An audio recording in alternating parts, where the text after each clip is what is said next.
So we're back, episode 119, Soccer Card United. We were just talking about Prism. We'll take a small break. We're going to open Prism, so if you're on YouTube or you're listening to this podcast, you can just go ahead and head over to YouTube and watch that opening. But we have a couple of other things to talk about as well. The World Cup squads, loads of them have been announced since we last spoke. And but I want to start with a listener submitted question. Oh, I thought that was a review. No reviews on today's episode. This is a question from a listener called Ricky. Okay. And Ricky's question is this. Hey guys, quick question. He says, quick question, but it's not that quick. I need a bit of advice.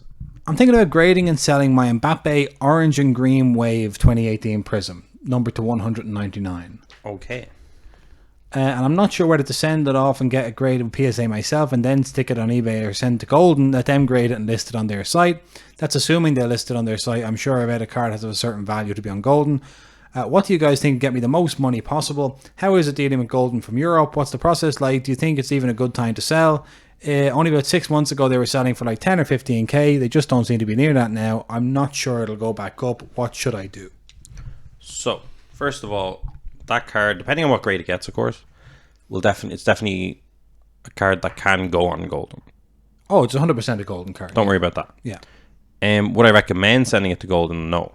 And not out of spite. Not out of any beef. Yeah. I would first and foremost, I would say just take the card, make sure it's clean, send it to PSA.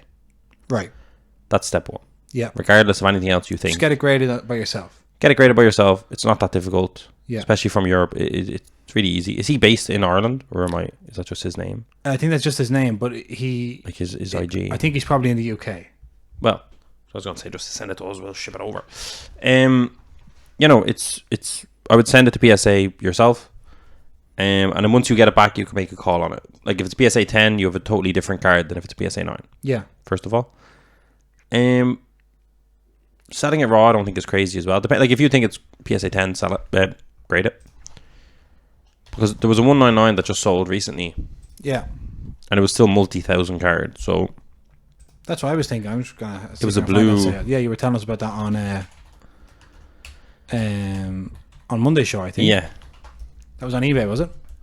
Yep. So... I can find it. You can find it there. Yeah, I mean, it's tough. So people have... When we were in London there, people were talking a lot about different things with grading and how difficult it is to send grades and all. Oh, here it is. It was $13,200. Yep. Blue Prism of 199. You just got there before me. I'd imagine the Wave is harder to get a PSA 10 of, to be fair. Yep. Yeah, as you were saying, it did between 15k and 10k maybe. Yeah, so it looks like you're still in more or less that right now. The blue does have a color match element, and it was a 10. So obviously, there's a lot of things. Yeah, I'd get it graded. First of all, I'd get it graded. I wouldn't be long term. The value should still kind of be there. Like it's Mbappe. You're fine. I think a lot of people are panicking about Mbappe, but he still has a big move in him, and he's still playing at a high class level. So I would just get it, send it to PSA yourself, wait for it to come back, and then hit us up again, tell us the outcome of the grade, and then there's moves to be made. Well, yeah, there was a second part of the question, which is like, what's the process like with Golden? I think we've covered that in a previous episode. If you want to sell something with Golden, we submitted our stuff at the National. Yeah. So that's a slightly different experience, but I suppose it's the same. You just post it to them. Yeah. And then they fill out a form, post it. Fill out a form. If you're in the US, you'll have to give them tax information. If you're not in the US, you'll have to give them proof that you're not in the US. I think something like that. So basically, it's fine. It's like it's it's not a big deal. There are fees. In future, if I was selling something with Golden, it would be something over 10k, over 15k. Right. I'd say like high end. eBay can handle anything below. eBay can handle anything over that. Yeah, under that. Fair enough. Because the whole idea of an auction house like Golden or like PWCC or something is that you're trying to get in front of the buyers, the private buyers that aren't on eBay. Yeah, private. Like if you're someone who wants to spend $100,000, not only do you know what you're looking for, you want a third party company like an auction house to verify what you're buying is authentic, and to give you guarantees that if there's any issues or anything, it's like you're paying a premium. When they say buyer's premium, the whole idea is that the premium is the customer service. Yeah, That's what they're charging. You're feeling very, very comfortable Yeah. with what you're doing. So if it's a 10 grand card, 15 grand, you can get away with that on eBay or a card show. Yep. And then is now even a good time to sell? I mean, he said about 6 months ago they were selling for about 10 to 15k. They don't seem to be near that now. I mean, they should be near that now, assuming the grade is high enough. Is now a great time to sell? I mean, by the time you have it graded, if the advice is have it graded, then by the time you have it graded, things will be different. Yeah. You know. You've got obviously the World Cup coming up. You've got PSG playing Bayern Munich after Christmas. Because if you wanted to sell it raw, now is a good time to sell, because I think everyone's just hyped with Prism in general. Mm-hmm. That, like, I think we're going to see a lot of big Prism sales from this year's Prism, and then people are going to be like, I want an Mbappe, da da da. So if you're happy to sell raw, but if you think the condition is PSA 10, then you should definitely grade it. Yep. Agreed. So let us know how you get on with that, Ricky, and best of luck. Okay, so speaking of Prism came out on the 9th of November. That was yesterday. And Panini released it. Madness. Panini released at $429 USD on their website. Yes. That was an unexpectedly good price from Panini. Yeah, very good. We were kind of talking about, because pre-orders were up at like 700, 800, 900 at loads of different places. And then we were talking about where Panini going to price it. Obviously, we saw Mosaic go down. We saw National Treasures go and down. still be on the Panini website to this day, I think. So Panini, it remained to be seen whether or not they were going to actually listen to what was happening and like come to terms with what was happening by lowering the price a little bit, which they did. They came in sub $500, which is where we kind of were saying the box should be for sure. It was mad that we were even had to worry about that, but we and so you can get it. I'm sure obviously if you're buying from Europe, you got your import charges, you got sales tax in loads of different places in America. Of course. If your what do you call it, postage and all that stuff, but a good base price, $400. Yeah, very good. You can see how close on the Panini website, how close that is to their launch price of Road to the World Cup Mosaic. $350. There's like €60 difference. Yeah, which is like big props for Mosaic, but I think it's more so them saying we priced Mosaic wrong. Yeah, we got beaten up on Mosaic. We got beaten up on National Treasures. We're not, Like catch it, because I think they would have loved to release Prism at 1,000. Definitely they would. I really thought it was going to be between those two. The Mosaic and the National Treasures was going to be in between those, but I thought it would be a lot closer to National closer Treasures. to the center than to Mosaic. Yeah, but brilliant. The one thing we do know about Prism is that the print run is, and we don't get pack odds, so you can't could be anything, calculate, but it is probably incomprehensibly high. I would imagine between retail, we're going to have breakaway, we're going to have choice, we're going to have blasters, it's all about hobby for now. But we just have the hobby here in front of us, and we've seen some mangas come out. Yep, we've been seeing the national landmarks. We've been seeing. I haven't seen as many color wheels. No, they seem to be more rare. People are getting the mangas and the national landmarks kind of once per case. They're getting them both coming out of a case. Okay, and then those are good case hits. They are good case hits, yeah. And then for color wheel, that seems to be shorter print. That should really be a color blast. I don't like the look of color wheel. No. Like, why would Panini have color blast in their arsenal of things? In Prism as well, like it's a Prism thing, and not have it in the World Cup. Like, why not just have it? Yeah, they seem to favour it in Obsidian in soccer. I think it's Obsidian that goes in. Yeah, but there's... Or is it just maybe? Obsidian? I think it could be Obsidian. But throw it in Prism. But do it. But just do it. Because like even Kaboom, like what's that? That's in Prism. Yeah, where is that at the moment? That's in... They put that in Donruss, Road to the World Cup. They're spreading them. Maybe that, but... Because Panini, you always need to have a case. That their whole thing is like case hits. It's important. It is important. So they go Road to the World Cup, Donruss. That's going to be Kaboom's.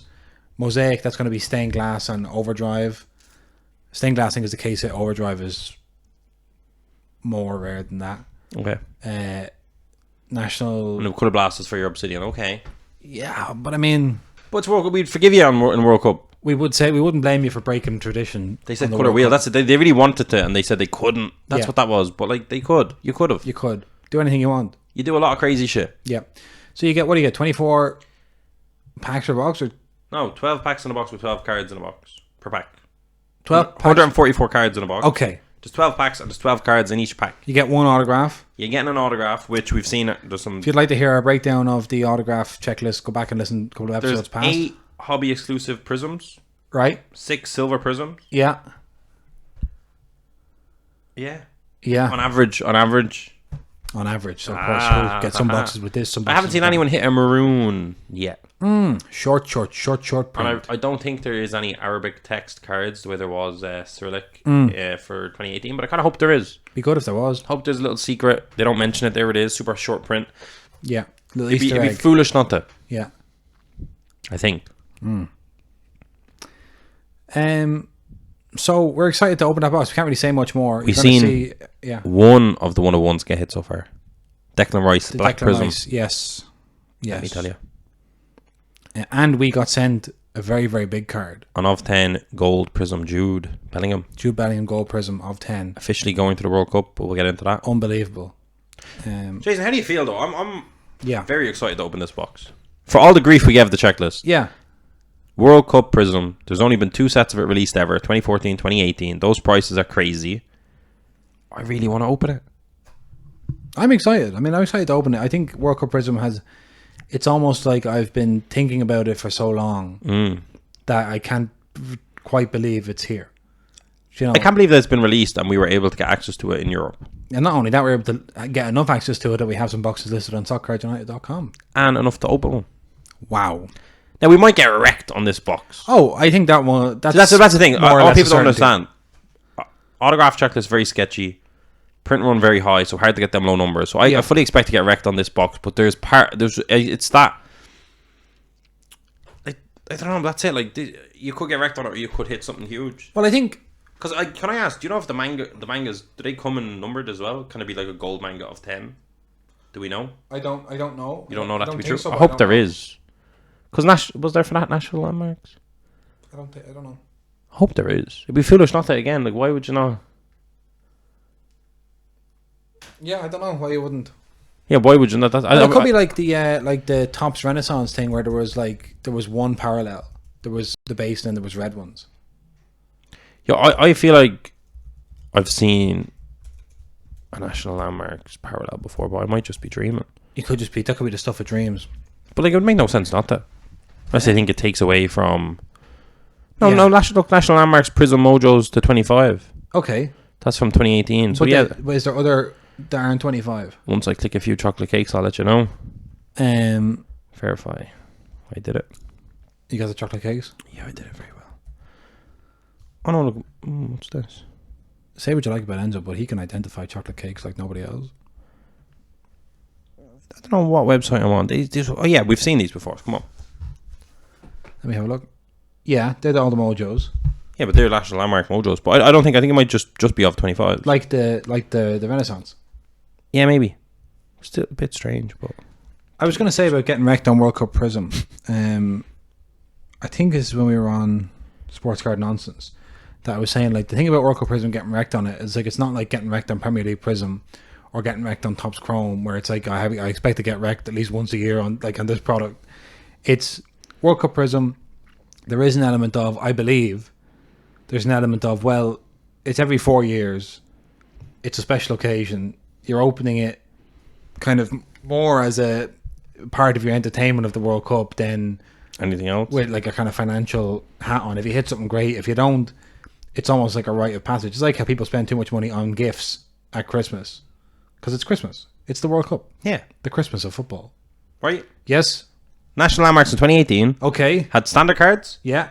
Prism Mojos to 25. Right. Prism Gold Power parallel to 5. Yeah. And a Prism Scope parallel to 1. Let me look at what them Prism Scope parallels look like. I've never seen one. Oh, they look a bit stupid. So, oh no! Whoa! If you know about this stuff, do feel free to message us because we'd love to know. Assuming we don't hit a one of one manga, This is gonna look terrible in our hobby box. Give me the cardboard connections. So I'll tell you what it says on the box. I'll just read it. Read it briefly. I'll read it briefly. Okay. 2022 FIFA World Cup Qatar soccer features 300 card base set. Also look for these randomly inserted cards. Base Prism, Silver, Hyper, Ice, Pink. Base Prisms, Red, Blue, Purple, Red Mojo, Blue Mojo, Purple Mojo, Orange, Maroon, Gold, Green, Black. Scorers Club. Can I say this? Yeah. The cardboard connections checklist doesn't specify if there is any parallels. Right. And for other subsets, they do specify it as parallels. Okay. But for manga and national landmarks, there's nothing. Yeah. And I can't remember what the other one, color wheel. I'm disappointed personally. Look at this. You get this little kind of infinity symbol here for Qatar. Where's Laib? That is Laib. That's Laib. Yes. That's not Laib. No, I think it is. Laib looks like a manta ray. No, I know, but I think Laib goes into that shape. I think Laib can shift forms. we're gonna find out when the World my Cup starts. God. Someone said it's really ironic that the mascot for the 2022 World Cup is a ghost. I think I just search see what my man Laib is up to these days. Laib. If you don't know who Laib is, I have to ask you to just listen to the podcast more frequently, because you're missing out. No, look, Laib is never rendered like that. This is like an abstraction of Laib. But is it not like similar? They're both kind of that material. No, Laib has the band on his head. Wait there, see the one there with the logos? Is Laib in the middle of the logos? No, he's not the logo. There's the logo, and then there's the. Okay, Laib is. But I don't want to see the logo. I want to see Laib. I want to be able to hit a Laib. Yeah, I was gonna say that. I'd like that. Someone hit like This is actually important. Yeah. Someone hit an of 10 Qatar badge, team badge. Right. And they were saying it like it was bad, but I think team badges long term are very good, especially if it's the first Prism team badge. You got to sell that to see their hollow cards. He's looking for all the numbered Qatar. True. But like that's cool. Like I actually, those would be something like if we hit a team badge in this, great colored team badge, Yep. I'd be very happy. That'd be wonderful. Because you'd like to think a collector in Qatar or a collector in somewhere at some point in time in the future is going to be like, that's cool. I'd I want like that. Exactly. Yeah. You can imagine there in the old Qatar Sports Museum, they have all the team badges from Prism on a display. The color wheel subset, yeah, there's less people in it. Florian Wirtz is in it, and you know he's not going to go into the World Cup. Yeah, that also doesn't specify parallels, but again, it could be kind of a secret parallel thing that It could be. it'll get hit. And we'll find out. There's enough of being ripped that we'll find out soon enough. Like if they created manga and they just for no reason whatsoever decided we're not going to make any of these numbered. Yeah. Why? Like why though? Why not? I don't know. Why does Matthew Hoppy have a star beside his name? Let's go to your football week, because we've had some squad announcements that we didn't have. So I'd like to start with the England squad. Here's the England squad for the World Cup 2022. And the squad's a 26 man instead of 23 man, as usual, I believe. Or maybe that's always. I think it's usually 23. This is 26. All right, here we go. 2022 World Cup England squad. Goalkeepers: Jordan Pickford of Everton, Nick Pope of Newcastle, Aaron Ramsdale of Arsenal. Jordan Pickford is Gareth Southgate's number one and has been for a long time. Defenders. This is an interesting one because Ben Chilwell's injured, Reece James is injured, and a couple of others are in and around the squad. So let's see. So Trent Alexander-Arnold, there was talk as to whether or not he would go, but because there's so many injured right backs and injured defenders in general, Trent is going. Connor Cody, formerly of Wolves, now of Everton, fine. Eric Dyer of Tottenham, Harry Maguire, Luke Shaw, who suddenly becomes crucial because Ben Chilwell isn't there, so Luke Shaw presumably is going to play all the time, unless Kyle Walker maybe, who's also there. Kyle Walker could play left back. John Stones of Manchester City, Kieran Trippier of Newcastle, and Benjamin White of Arsenal, who can play right back or centre back. That seems to me to be like as good a kind of defence Yeah, you can't as really you would. complain. You don't. No, I mean like. I think one of the beefs of that tournament could be Trent being on the bench. Yeah, Could be a lot of clamouring, but we'll see what happens. Yeah. Midfielders. This is an interesting one. This is interesting. Right. First of all, Jude Bellingham. Very, very exciting. The hobby rejoices. Wonder kid himself. Yeah, the hobby rejoices for the Jude class has been validated by Jude going to the World Cup. We're not just speculating on youths. We have pointed out someone who has genuine talent. Yes. Conor Gallagher of Chelsea. That one I don't like. He's I'd say this, he's a very Gareth Southgate midfielder. I just don't like that one. Jordan Henderson, who you need because looking at everyone else, Yeah, it's fine. he's experienced. Mason Mount, yeah, fine. Calvin Phillips, who just got back to fitness, risky, but When you have 26 men, and you play with two defensive midfielders, you need another defensive midfielder. but they left somebody out. Declan Rice, Brilliant. and They're very lucky to have Declan Rice. Not just because and of that's all the nationality. midfielders. Just well, there's kind of a few forwards that could be midfielders, but yeah. So there you go. That's your midfield. You were saying about James Ward-Prowse. James Ward-Prowse. Maybe should have had a shout. Yeah, I think when England are winning a knockout game and all they need to do is hold on to the ball, having James Ward-Prowse would be a huge asset to them. So to be honest, I'm happy they left him at home. Leave the Conor Gallagher, see what he gets up to. Yep. Let's When see you what just he need to does. hold the ball against Germany. And he's running around like. I mean, I think Jude. I'm so excited for Jude. I just think what he has done. When it just seemed ridiculous that he was even going to Dortmund from Birmingham City when he was 16. Yeah. And then he's Kicked on. He's just kicked on year on year. I think he could be starting one of their first games. I think he could be. I wouldn't be surprised if I think the first opening game, I think Gareth Southgate is going to be very Hendo maybe. negative, I would say. It's Right. going to be Hendo, it's going to be Declan and Mount. Yeah, okay. Forwards, and again, some of these could play multiple different positions. Phil Foden, Great. fine. Superstar. It's funny that's fine. He's just playing at such a high level for so long that Yeah. you don't even have that same kind of energy towards him. No, because he just like plays for Man City, Plays Pep. huge games. raised by Pep. He's fine. He's fine. Jack Grealish, okay, provides something different. They always say about Jack Grealish, by which they mean doesn't score any goals or get any assists. Yeah. That's the really different. But runs around the place. Runs around the place, has a bit of a. Yeah. Harry Kane, Captain Harry Kane. Yeah, hopefully he's Yeah, fit. Golden Boot at the last World Cup. He's been unfit since 2018, so that's Yeah. hopefully he doesn't have Gibraltar and the likes in his group this year. I know it wasn't Gibraltar, but Who was it? It was Panama. Tunisia. Yeah, and somebody else. Yeah. Good luck getting the Golden Boot this year, Kane. James Maddison, who people have been clamouring to get in, and luckily Leicester hit a bit of form just a few weeks before, mostly driven by James Maddison and Harvey Barnes. So James Maddison was able to get in. There's your free kick specialist. Well, But Harry Kane's going to want to take the free kicks anyway. So Kieran Trippier. Kieran Trippier is also James Ward-Prowse could if he was brought, but If he he was wasn't. brought, he That's why he wasn't brought. because then it's like now we have 4 guys who can take free kicks. What's this? Imagine having good penalty takers. Yeah. Marcus Rashford, who again 3 months ago wasn't in the conversation. No. Hit a bit of form and someone good off, very speedy off the left. It gives him so like you can understand picking up. And again, crucially, has been a part of Gareth Southgate. Is like he has An old guard. Yeah, there's like a great inertia to Gareth Southgate. The players he's picked, it takes an awful lot of force to slow them down. They're going. Unless there's a reason why they cannot go, they're Harry going. Maguire's not even playing and he's going. Bukayo Saka, fantastic form for Arsenal at the minute. Raheem Sterling, who that's a classic example of is going because he's a Gareth Southgate player and not based on form. Yeah.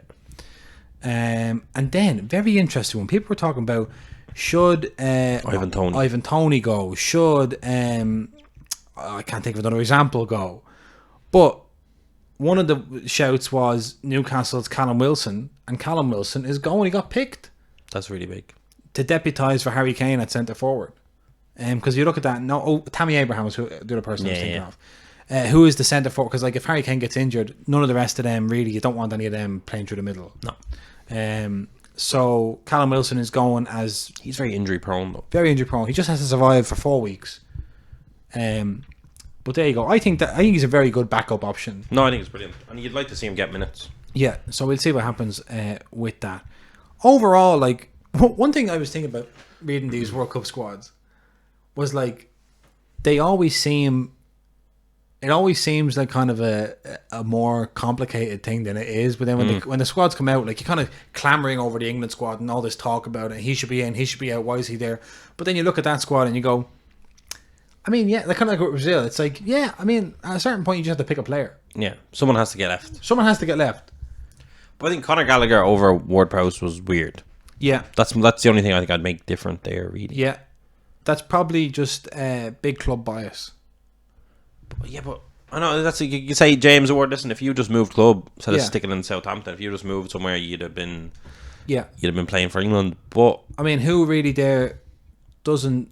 I mean, I'm trying to think who doesn't play for a top club. Callum Wilson, Callum Wilson, Jordan Pickford, Nick Pope.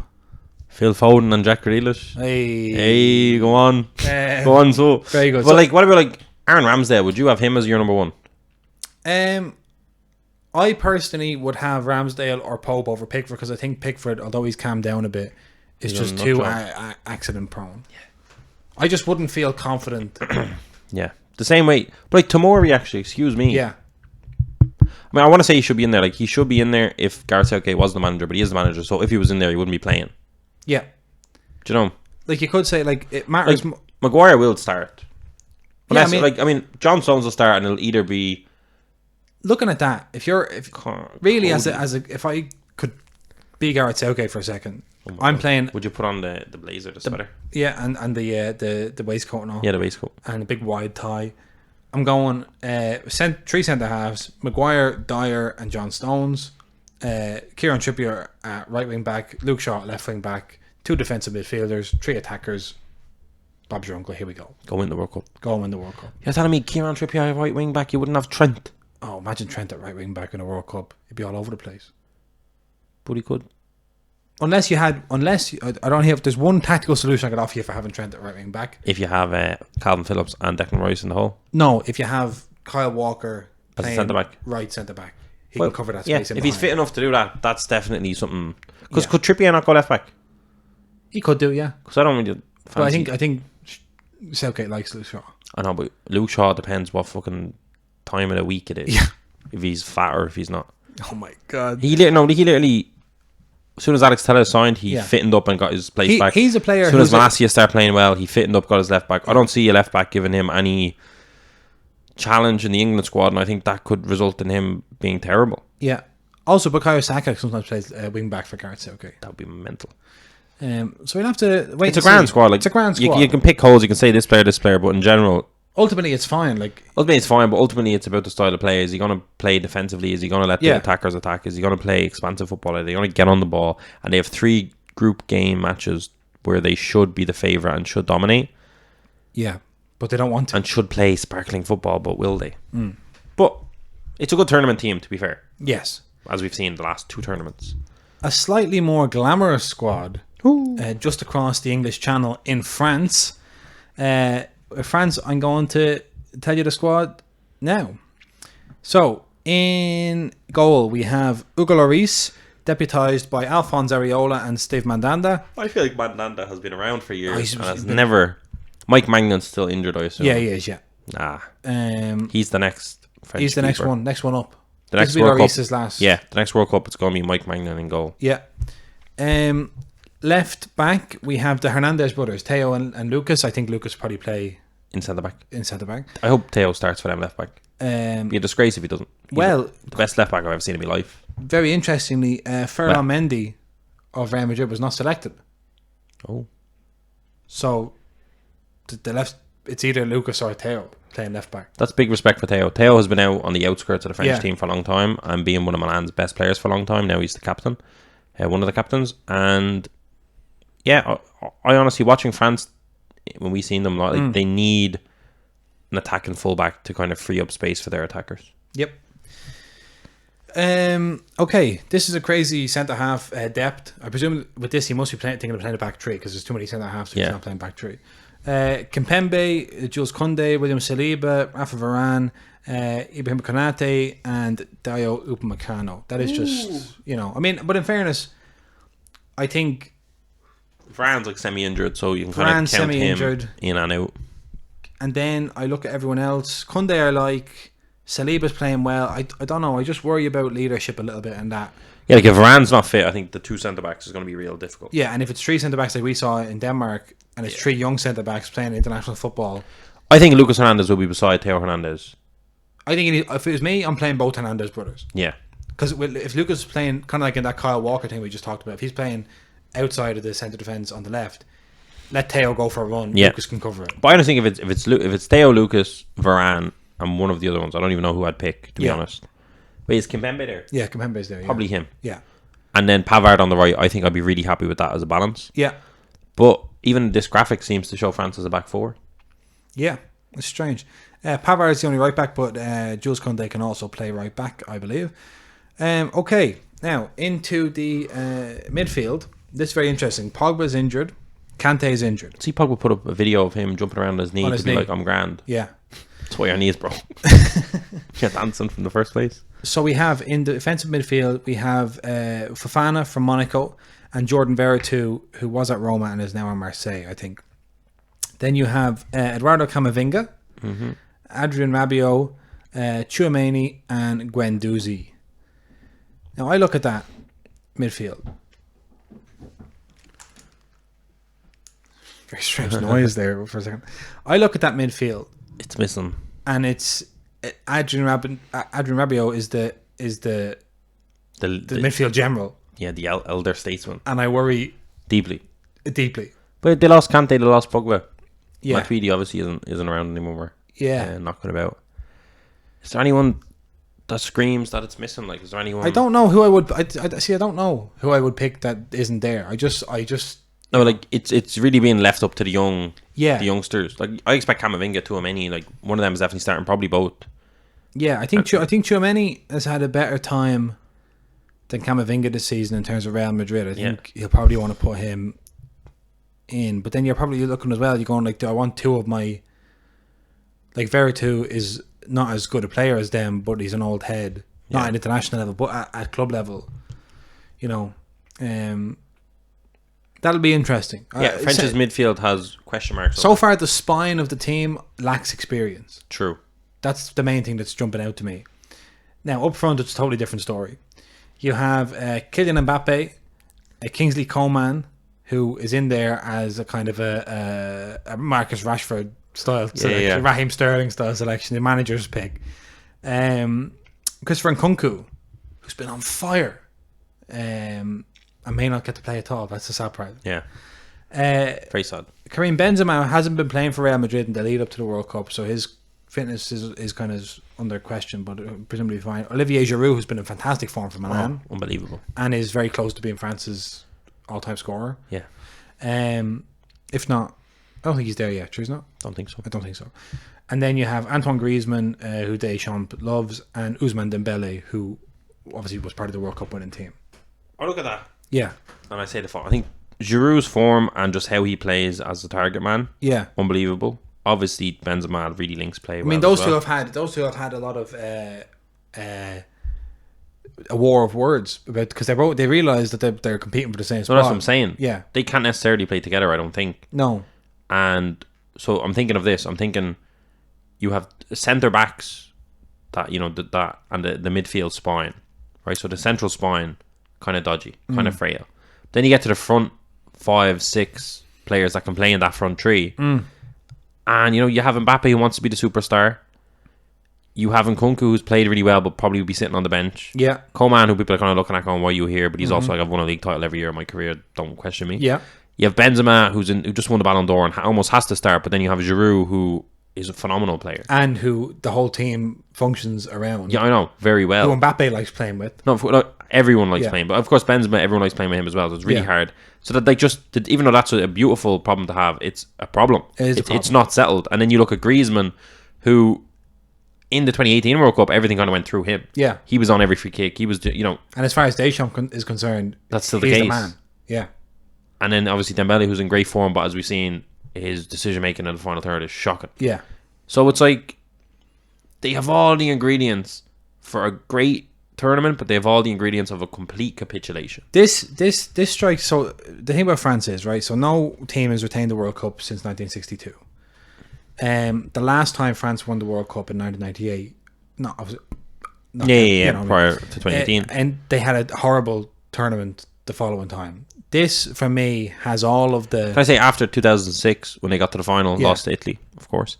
The 2010 World Cup, after they only got there by the handball versus Ireland, if you remember that. I do. I talked about Italy winning the World Cup. I talked about the handball. And then they had a disastrous 2010. Karma, yeah. Yeah, karma. This has all the makings of an implosion, is what I'm saying. Yeah, I know. Yeah. I agree with that. Now, the only thing is, I'll say, there's talented players. That's kind of something they've lacked in the years after the other World Cups. Yeah. They have a hugely talented squad. Players that are on really good form, whether it's Mbappe, Benzema, or Theo Hernandez. Yeah. Camavinga, Tchouaméni, such talented young players. But yeah, if France went out early, it wouldn't shock me. But like they're in a group with Denmark. Who beat them twice already. Beat them twice already. And having seen... Can I say, 99% of the World Cup watchers are going to be like, France will beat Denmark, and are fully unaware of the fact that Denmark have beaten France twice recently. Yeah. And like watching... Like if Denmark beat France, people are going to be like, huge World Cup upset. Like all the media outlets. Magic of the World Cup. Can you believe it? Small nation like Denmark. And it's like, this has happened twice in the last 12 months. Because I can see Denmark being the exact opposite of France, having the opposite problem. Less talented players, but they know exactly what they're doing. They all want to play for each other. Yeah, the manager could name his starting 11 today. Yeah, and the people that don't play will have no problem coming on as substitute. It's all, it's a real squad. They're going with a mission, a joint mission. Yeah. And in tournament football, as we've seen with like Greece winning the Euros or whatever it may be, that's key. Iceland at the Euros and all that, that's key. That kind of cohesiveness can often be more effective than talent. Now the thing about France is, like you just said, the thing about France, it has all the ingredients for an implosion. But of course, any one of 5 players of them could Mbappe carry the team. Yeah, Mbappe, Benzema, Nkunku in the form he's in. Like, you'd like to fancy them being able to beat Tunisia and Australia. Now, Australia come to a World Cup with fire in their bellies. Yeah, but they could France could easily, like Mbappe could win the World Cup on his own. No, for sure. So that's the whole thing. Is like it's confusing. But I think we're just saying they need to. Like, in fairness, if they play the back four, if you stick Varane beside Upamecano or Kimpembe, that could become an extremely solid 2. Yeah, you don't need to worry about that, and then the spine can kind of work itself out a little bit in the midfield. But you'd imagine the likes of Griezmann might drop a bit deep to help them out. I was thinking if I was Didier Deschamps, I'd probably play Griezmann as one of the midfield 3. Oh, because he's played there a little bit, and I put him in the 8 position because he can kind of push up, let him kind of operate half as an 8. I think you have too much faith in Griezmann. No, otherwise what's gonna happen is he's gonna keep dropping back. Yeah, and so you're losing that up front. You're losing a lot because like we saw against Denmark and what we've seen in other matches with France is they're all coming back to get the ball. Yeah, you can't all come back. I honestly think Mbappe needs to play on the right, which is not going to happen. But I think that's key. If that happened, I just think that's important. I think at least I want to see him swap wings at some point in the game. Yeah, because I do think that's where he'd have more. I can see Mbappe doing this on the left wing on his own, going like head dropping like 20 minutes into the first game. Oh my god. No, but that's it. If France lose their first game, there's going to be so much pressure. Yeah. But to be honest, I think the choice between Benzema and Giroud is an impossible choice because Benzema, again, Ballon d'Or winner, incredible. Yeah. But Giroud wasn't at the last World Cup. I know. So you don't even know. Like, Giroud did not score a goal in the last World Cup as their starting striker in every single game, and they won the World Cup. So imagine the fact that we're even having the conversation is a testament to. But the fact that he won the World Cup without him even scoring shows that he did a really good job. Like Yeah. But that's the impossible choice. Like, that's. I honestly think as a manager, as a tournament, Giroud would result in a much better run. Yeah. But the same, like, Benzema had an amazing Euros, and what happened? Yeah. They got knocked out. Yeah. And he scored lots of goals. He scored 2-3 goals in a few games. He's best player on the team. But it doesn't matter. It doesn't matter, yeah. So. Problems. Can I say, though, I'm in it. It's 10 days away. I'm in. You're fully It's going to be incredible. I know it's in Qatar, blah, blah, blah. But it's going to be a festival of football. It's going to be so fun to watch. Okay. It's the World Cup. So, the USA. Right, this is one that was talked about endlessly. Throughout the Americans are losing it. They haven't been at the World Cup since 2014, is it? I think so. They missed 2018 for sure. Yeah. So, okay. Or maybe 2010, the last one they were at? I can't remember. All right, here we go. The United States roster for the 2022 FIFA World Cup. Goalkeepers. Ethan Horvath of Luton Town, who had a penalty save or something in their CONCACAF Gold Cup. They were in final 2014. against Mexico. So that was a big... He's kind of a national hero, I guess. Sean Johnson of New York City FC, who I'm reliably informed is fine. And Matt Turner of Arsenal, who is a very good shot stopper. Doesn't play that much for Arsenal. I don't know who the number 1 is. Do you know who the number 1 is? I think it's probably Matt Turner. I think so. Okay, defenders. Now, this is something that they were having a big kind of thing over. And again, this is the roster that I'm least familiar with of all of these. Yeah. I don't know all these players. Cameron Carter-Vickers, playing for Celtic. I've seen him a bit. He's very good in the Scottish League. They haven't been so good in the Champions League. How much of that is down to him, much of it isn't, I don't know. But I think he's a very solid choice. Serginho Dest of AC Milan. Has he played that much since he went to Milan? Who? Dest. Serginho Dest. Oh, you hate seeing him play. Okay. But he's got on a few times, yeah. Right, but not lighting the world on fire. Not setting the world He on fire. blasted the ball over the box. That's the last thing I remember in a crunch moment. Aaron Long of the New York Red Bulls, who everyone says is crap, but must be at least okay. People are very passionate about the team. Yeah. Shaq Moore of Nashville SC. I think Shaq Moore used to play for either Eibar or Levante. Because I remember seeing him and going, why is he playing for them? I think it was Levante. Give me his name. Shaq Moore. SHAQ MOORE. Shaq Moore, yeah. I'll tell you now what he's been up to in his Now career. plays for the expansion team, Nashville SC, in the MLS. Who did you say you thought he played for? Levante. Yeah. There From you go. 2016, he was in Levante B up until 2019, but in 2017 to 19, he made 6 appearances for Levante. I saw probably all 6. Yeah, that's shocking. He also played for Huracan in 2015. Okay. And Is that Oviedo Argentina? B. No, I think that's also in Spain. Oh. Yeah. And he's played for Tenerife. Yeah. And he was in Nashville. Yeah, you're correct there, Juice. Right. 2 Fulham defenders. Tim Ream, who was his Fulham captain. He was very good in last season championship. Is very good now. As Fulham are like 8th or something in the Premier League. Anthony Robinson, who they call Jedi at right back. Joe Scally, the Borussia Mönchengladbach left back. People made a very good point with Joe Scally. I can't remember who it was. I saw a good Twitter thread. But basically, they were saying Joe Scally is 19 and is the undisputed starting left back for Borussia Mönchengladbach. In a different generation of the USA, Joe Scally would be like held up as this is the guy. He's 19. He plays in the Bundesliga every week. He's super talented, and yet it goes to show the depth of their squad. Yeah. And but like back in the day, like he would have been the left back, but they would have played the way some nations do, have him as a CAM or centre forward. Alphonso Davies or David Alaba kind of thing. Exactly DeAndre Yedlin, who's Inter Miami. Wow, he's an old head. He's been around a while. And Walker Zimmerman of Nashville. That's Walker Zimmerman, as far as I know. The fella there. Do you think so? I think so, yeah. Okay, midfielders. A lot of MLS, and that's something that I heard all out throughout the... Right. Brendan Aronson, Leeds United. We know him. He's a good player. Happy enough with that. Kellen Acosta, who was apparently supposed to move to Europe a while ago, never did. He's now at LAFC. He's a MLS Cup champion 2022. Yeah. Fine. Scored in the final. Been described as a Swiss Army knife. He can do a lot of different things. Do a few bits. Kelly Acosta, yeah. Yeah. Tyler Adams of Leeds United. Again, very good. Seen a lot of him when he was at Leipzig. Holding the midfield down in general. Yeah. He's probably the best talented player. Or no, that's tough to say. They actually have a good midfield. Yeah, but he's in defensive midfield. You leave him there, he'll look after it, kind of thing. You're not worried. Like, and also, the crucial thing is if it's like, let's say he's playing England and he's facing Declan Rice and Henderson and Mount. Tyler Adams is not like whoa. Yeah, I'm scared. He's fine. He'll be pinging some lateral passes. Yeah. He'll be adding a bit of quality, getting it to the attack. Luca Della Torre, who's at Celta Vigo now, who has had a very circuitous route. He's been at Heracles and Netherlands and everything like that, but is kind of he's living the American dream. He worked his way up, pulled himself up by his bootstraps. Now he's at the World Cup. Weston McKennie of Juventus, who I've never been able to figure out much about. He is decent, a little bit of a midfield general, but I think he'd be starting. I think he's an important player, but a leader. It's hard to know. He's got a good goal in him. Yeah, no, he has. That's what I'm saying. He has a bit to him. He could be one of the USA superstars. But they have a lot of midfielders. Yeah, Yunus Musa for Valencia is having a good season. Young.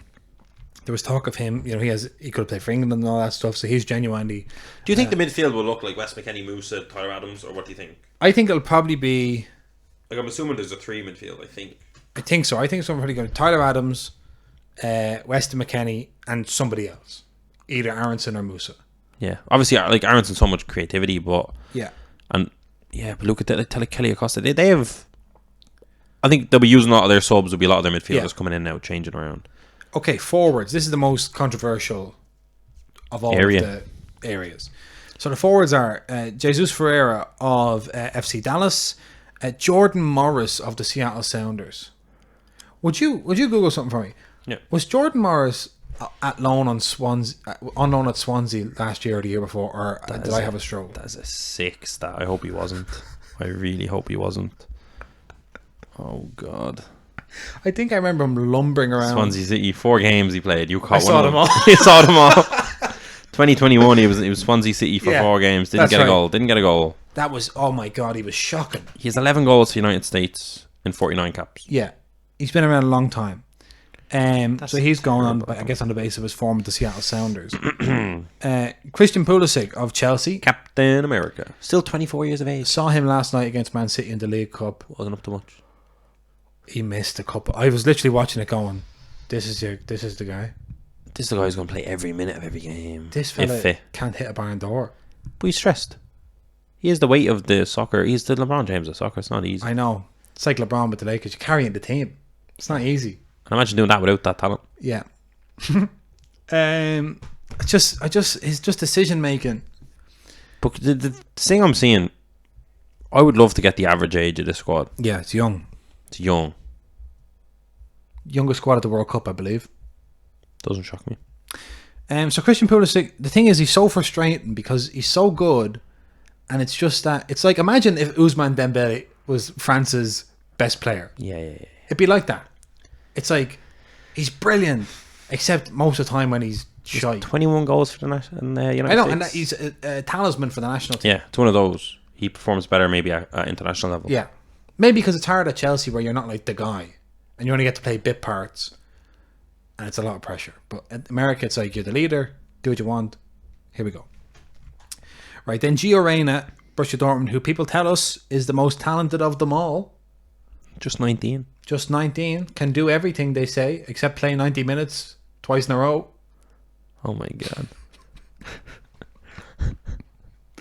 This guy can do everything as long as you don't need him more than 3 times a month. Oh, what I'm seeing here, stop that. What I'm seeing here, I've looked at the squad myself, is so many young, talented players that are uncut. They're rough. They're not, I don't want to say uncut diamonds because they're not diamonds, but do you know what I mean? They're just rough. They're just made rough. This is a ragtag group of youths that are trying to get a bit of soccer talent, but it's just don't mind. Like 2026 is going to be great, but like 2030. Yes, this is a start. This is such a good start, though. Yeah. If you're going up to it's like if you're entering the World Cup as the youngest team, there's talent here.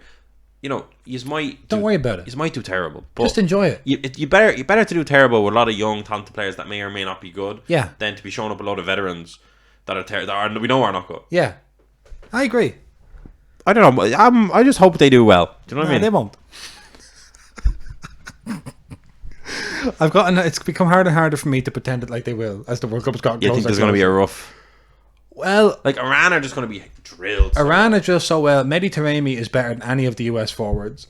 Oh my God, no one likes to hear that. And that's basically all I have to say on that. And in Wales, and Carlos Queiroz is a better manager than Gregg Berhalter. So fundamentally true. So with those two facts, mixed in with England being in the group, and then mixed in with a Wales team that have kind of become a bit of a tournament team. They're experienced, they're tournament specialists, and they have like dragon fire running through them. They're like, Wales. Like that's the thing. Like the United States look at that group and go like, we should be able to come second, but like Wales look at that group going, we're coming second. Yeah, because like United States, Wales are looking at that one, we're going to chip England and we're going to come first. Yeah, we should. They're thinking, the Americans thinking we're going to be here every year from now on. Yeah. Wales are like, we haven't been here since 1958, and we don't know when we're going to get back here again. Yeah. This is it. Gareth Bale is like, it's now. Yeah.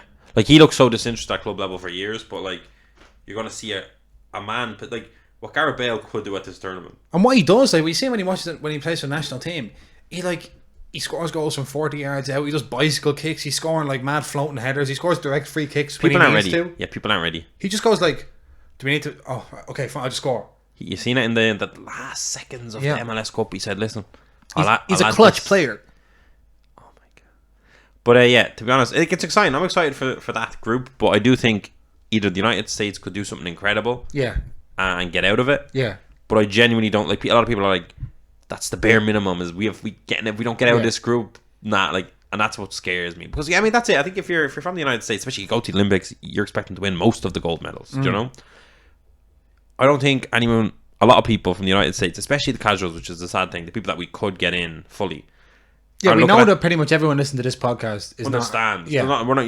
You're hopeful as you should be going into World Cup, as everyone should of course, be. should be optimistic. Yeah, And like we've seen it before, like Costa Rica got out of the group with Italy, but these things it happen. can happen. Yeah, But it's like if you're going into this tournament saying, if we lose 3 games and go home, which of course would be devastating. yeah. But it's not like it wouldn't be like the most shocking thing either. Which is the thing, but it's a tight group. Like it's actually a competitive group, I would say. I think if you lost to England and drew with the other two, You had to go home with your head held high. fair. Yeah, you lose 3, you did something wrong. But don't like. Are they against their first game is against Wales? Yeah. To finish off the roster here, we have Josh Sargent of Norwich City, formerly of Werder Bremen, went to Norwich City, didn't have a great time, and is now as productive as Timo Pukki is at Norwich City, which is like stratospheric levels of production.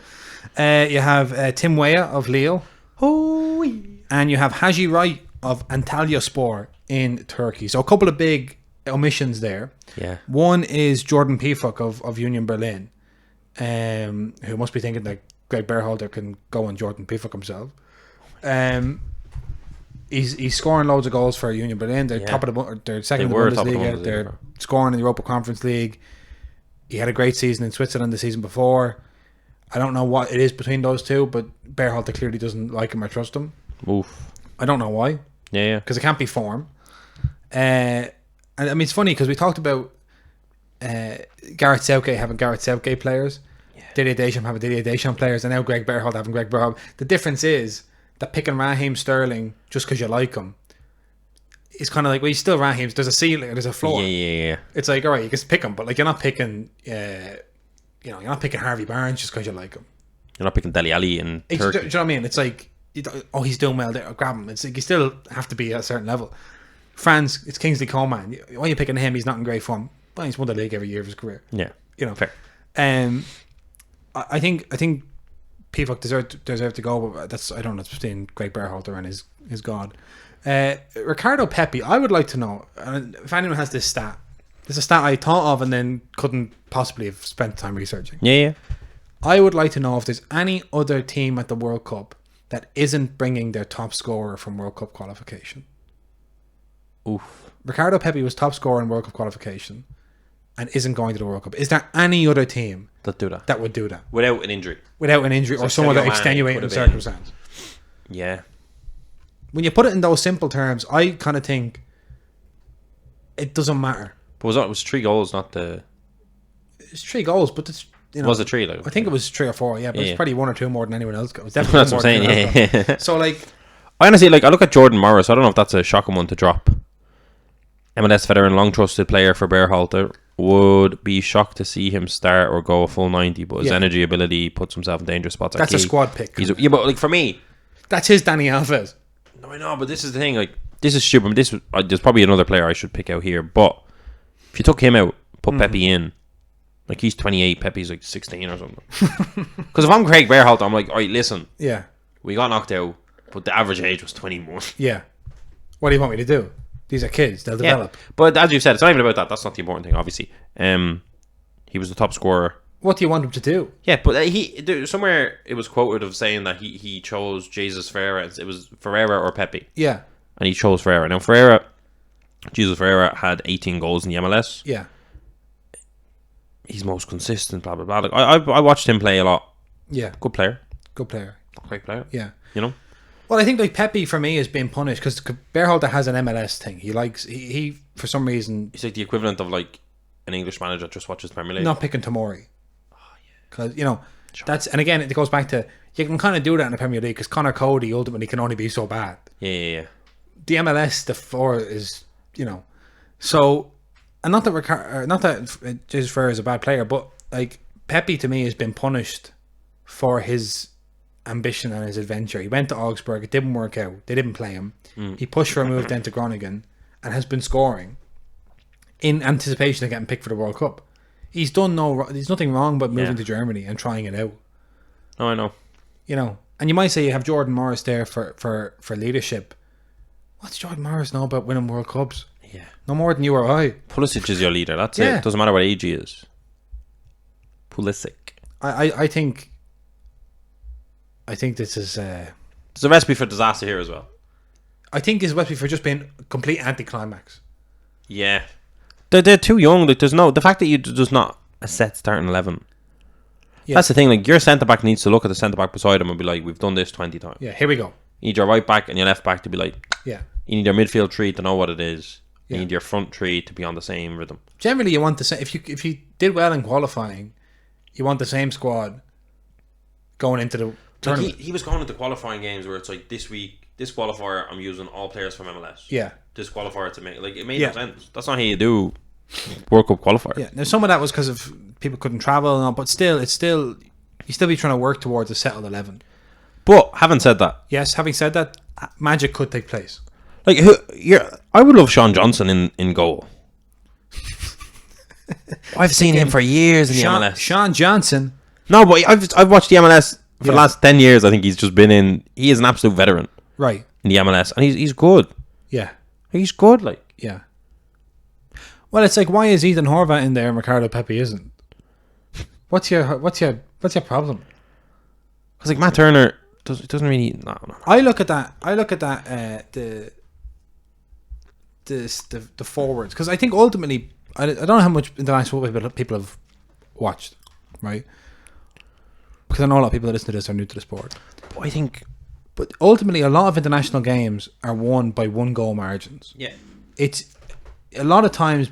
Every international team is well drilled. Everyone knows what to do. Everyone's playing their heart out. Well, not everyone, but because of that, there's tight margins. Yeah, and it often comes down to when it falls to this guy.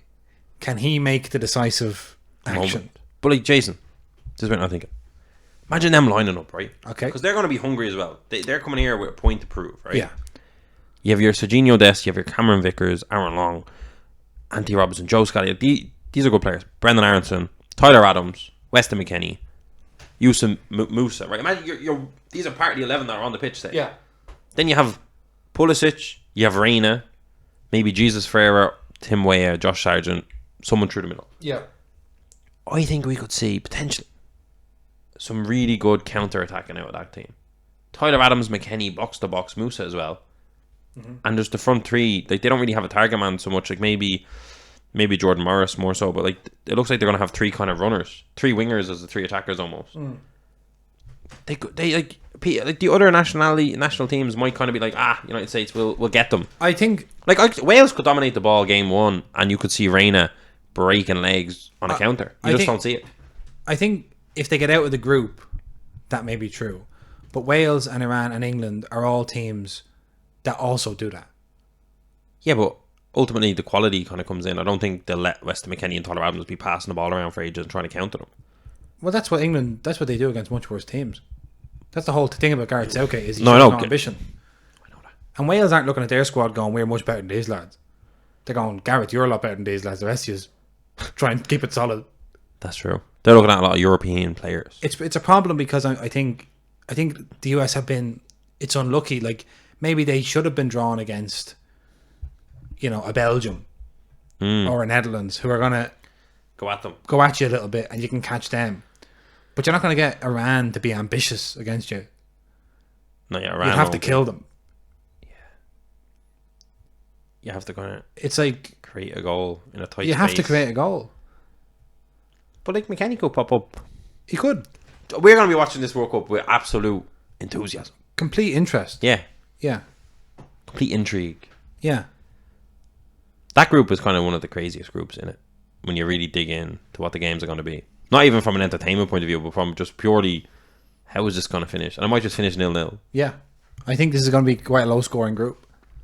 Well, England could score 9 goals anytime they want. That's just smash everybody. It's mental. England could finish that group with 9 points and a goal difference of plus 20. Or they could fucking struggle. Yeah. And Gareth Bale could be like the person in that group that just killed everyone. Yeah. Had 3 big games. Right. Let's do Germany before we go. Okay. So, Germany have one of these great things where they always do this. They, in their lineups, combine midfield and attack. Yeah. And you always see Mittelfeld and Abwehr beside each other. Because the Germans understand the fluidity of modern football. And unlike the rest of them, they're not trying to impose borders on borderless positions. So I want to give a lot of. I wonder if they love. did that before Thomas Muller became a thing. Yeah, the Germans had like advanced notice of modern football. Yeah. Thomas Muller was doing it 10 years before everyone else was doing it. Okay, Germany. Goalkeepers, Manuel Neuer, Ter Stegen, and Kevin Trapp. So in goalkeepers, Manuel Neuer. Defence, Armel Bella-Kotchap, the Southampton centre-half, who was a rookie, I think, in 2021-22 Bundesliga sets for Arminia Bielefeld, maybe. Or Bochum. Look that up in your own time, everyone. Matthias Ginter, Christian Gunter, Thilo Kehrer, who has had an absolutely shocking time since he moved from PSG to West Ham. I wouldn't have picked him. Lucas Klostermann of RB Leipzig, David Rahm of Hoffenheim, Antonio Rudiger, who has not missed a beat since he moved to Real Madrid, Nico Schlotterbeck, who is at Borussia Dortmund, and Niklas Süle, also at Borussia Dortmund. No Mats Hummels in the defence. Oof. Interesting. That makes sense. Okay, then you have midfield and attack. I'm going to try and pick out the midfielders first. There's a name here I love. Okay. So midfield, you have Jonas Hoffmann, you have Joshua Kimmich, you have Leon Goretzka, you have Julian Brandt, you have Ilkay Gundogan. That's unbelievable quality. Did you hear they asked Toni Kroos to come back?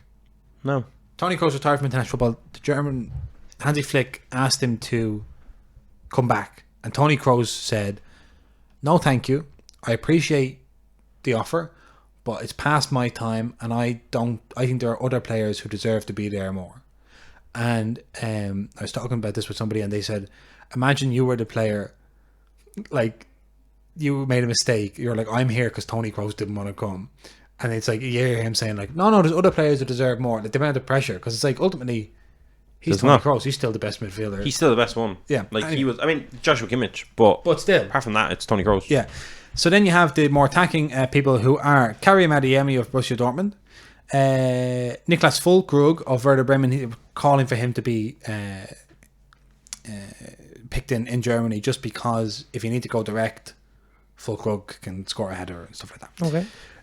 Serge Gnabry, Mario Götze. Yeah, that's the name I like. It wasn't, you think it might have been, but it was. Right. He hasn't been, I think, called in since 2017, I think. Yeah. Mario Götze. Obviously, won the World Cup for them 1 year. Revived his career last season at PSV and is now Kind of back in the mix. yeah, he's played for Eintracht Frankfurt now, and he's back in the mix. Very exciting. He's that guy who scored the winning goal in the World Cup final against Argentina. Very sad because Messi was in it. But then everyone's kind of like, and then he kind of disappeared, and it was kind of a sad story almost. Because he had a terrible illness. Oh yeah, illness, injury, all that. Yeah, he has some sort of autoimmune condition, I think. That's very sad. Yeah. So to get back into a World Cup squad, just for him personally, on an emotional level, massive good for the country. Feel good story. That's what I'm saying. It's a feel good story. Yeah. Kai Havertz, and then you have this is unbelievable. Yusufa Moukoko. Congratulations! I mean, he's 17 people. What a story this is, by the way. It's unbelievable. There's two fellas that were injured that are the reason Adeyemi and Moukoko got in. I can't think of who it is. Timo Werner. That was the big injury that opened up a space for sure in the squad. Yeah.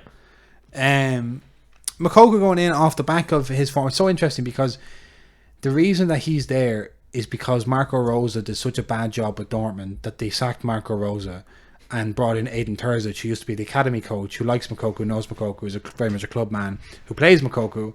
And you had Sebastian Haller that got the testicular cancer thing, so he's been out, opened up a space in the Dortmund squad. And so all these kind of like sliding doors moments have ultimately led to Moukoko being on the World Cup stage, the grandest stage of them all. And to be honest, like, if he can get on, if he can impress, it's just one of those things. He could have one of the big World Cup moments. He could, because he's young enough and he hasn't had those big worldwide moments yet. So he's young enough that he could have a moment and everyone goes, "Who's this?" And he's young enough to kind of just play fearlessly, like kind of a Michael Owen against that goal against Argentina, that kind of a vibe. Hansi Flick just puts him on and says, "Do what you do." Do what you do. And he's looking around, and instead of being at Dortmund, kind of looking at a few journeymen going, I don't know, he's looking around and he sees Manuel Neuer in goal. Yeah. Sees Rudiger causing havoc. Yeah. Sees Joshua Kimmich and Ilkay Gundogan dictating the play. He's like, this is grand. Yeah. I can do this.